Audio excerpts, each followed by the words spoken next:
বেশ কিছু জায়গায় আপনারা লক্ষ্য করেছেন, কালকে নির্বাচনী সম্প্রচার যখন হয় ফলাফল হঠাৎ করে বন্ধ, 2 ঘন্টা 4 ঘন্টা লাপাত্তা।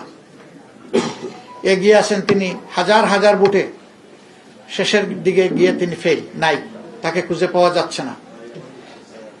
আবার হয়তোবা অল্প কিছু বুথে কষ্ট মষ্ট করে তাকে ছাড় দিয়ে নির্বাচিত ঘোষণা করা হয়েছে, যেটা অবাস্তব। আবার আমাদের কাছে ডকুমেন্ট আছে, বিভিন্ন জায়গায় রেজাল্ট শিটের উপর কষামাজা করা হয়েছে, পরিবর্তন করা হয়েছে। কিছু কিছু আসনে দ্বৈত নীতি অবলম্বন করা হয়েছে। নাসিরউদ্দিন পাটোয়ারির আসনের ব্যাপার আপনারা সবাই জানেন, এটা আমাকে বড় করে আর বলতে হবে না। সেখানে কি হয়েছে, সেন্টার দখল করে একজন নেতার আপনজনের নেতৃত্বে সেখানে যা হয়েছে তার সাক্ষী এই দেশবাসী, বিশ্ববাসী, আপনারাও, আমরা জেনেছি আপনাদের কারণে।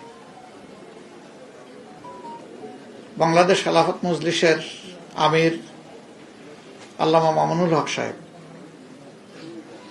নাসিরউদ্দিন পাটোয়ারির ওখানে যে কারণে অন্য একজন প্রার্থীর পক্ষে ব্যালট অ্যাকসেপ্ট করা হয়েছে, ঠিক একই কারণ বিদ্যমান থাকা সত্ত্বেও মৌলানা মামুনুল হক সাহেবের পক্ষে এটা অ্যাকসেপ্ট করা হয়নি। তো এক দেশে কি 2 আইন চলবে? নির্বাচন কমিশন কি এক এক জায়গায় এক একটা আইনের প্রয়োগ করবে একই বিষয়ে? এটা এখন বিশাল ব্যাপার।